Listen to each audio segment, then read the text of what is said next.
अमनेर तालुक्यातील ताज्या बातम्या व ठळक घडामोडींसाठी पाहत राहा JBN महाराष्ट्र।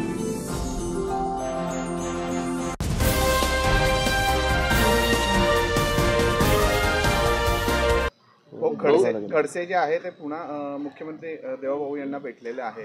कुठेतरी त्यांचे चाललेलं आहे की भाजपमध्ये प्रवेशाची चर्चा चाललेली आहे। त्यांनी सांगितलेलं आहे की विकासाच्या मुद्द्यांवर मी भेटायला आलेलो होतो।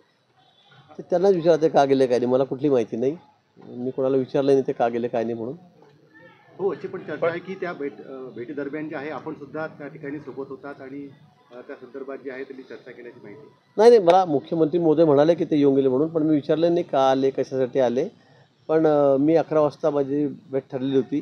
साहेबांना फोन केला तर म्हणे 11 वाजता या म्हणून। मी 11 वाजता गेलो होतो। तर मला पत्रकारांनी बाहेरच विचारलं की खडसे पण आलेले आहेत। म्हटलं मला माहीत नाही, त्यामुळे मला कुठली माहिती नव्हती। आता काय ते येत जात राहतात, दिल्लीला भेटतात, इकडे भेटतात।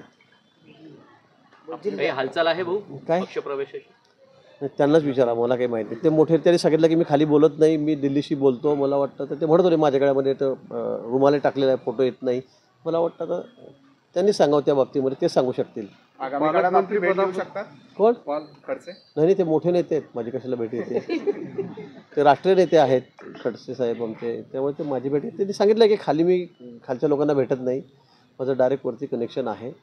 ठीक आहे, पालकमंत्री आपल्यामुळे त्यांना सिग्नल नाही मिळाला, आपल्या कारणामुळे सिग्नल नाही मिळाला। मी सिग्नल देणं एवढा मोठा नेता नाही आहे।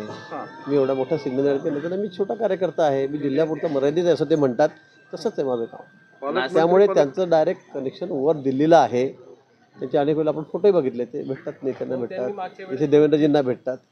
नाशिकच्या पालकमंत्री पदावरून त्यांनी नाव न घेता वक्तव्य केलेलं आहे की आवरटपणा जो चाललेला आहे तो थांबवावा, विकासावर बोलावं। ते बघा, त्यांना अधिकार आहे का आवरटपणावर बोलण्याचा? त्यांचा आवरटपणा जो चाललेला आहे ना, भोगतायत ना त्याचे सगळे, रॉयल्टीमध्ये भोगतायत, पुण्याच्या केसमध्ये भोगतायत, सगळ्या जेलवाऱ्या झालेल्या आहेत, चाललेलं आहे। त्यामुळे त्यांनी काय बोलावं असं आवरटपणा? मला वाटतं त्यांनाही बोलण्याचा अधिकार नाही आहे। नाशिकबद्दल जे चाललेलं आहे, कुंभमेळा समोर आहे 2 वर्षांनी, अतिशय महत्त्वाचं आहे। आता आपण बघितलं एवढी व्यवस्था ठेवूनसुद्धा उत्तर प्रदेशमध्ये दुर्घटना घडलेली आहे। त्यामुळे सगळ्यांनाच वाटतं, मुख्यमंत्री महोदयांना वाटतं की बाबा इथे पालकमंत्री तुम्ही व्हावं आणि 12 वर्षांनी पुन्हा ही जबाबदारी माझ्याकडे यावी असं सर्वांनाच वाटतं आहे। नाशिककरांनाही नाही वाटतं आहे, सर्व आमदारांनाही वाटतं आहे।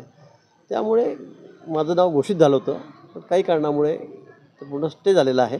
मला वाटतं पक्षाला जर योग्य वाटत असेल तर तो योग्य निर्णय करतील। पण यांना काय कोणी सांगितलं हावरटपणा? तुमचा हावरटपणा लोकांनी बघितलेला आहे आणि त्यामुळे तुमची अवस्था काय झाली आहे बघा ना तुम्ही। आज कुठे गेलात तुम्ही? काय राहिलं तुमचं? कुठे फिरतात दारोदार तुम्ही आता, सगळ्यांचे दरवाजे ठोकत?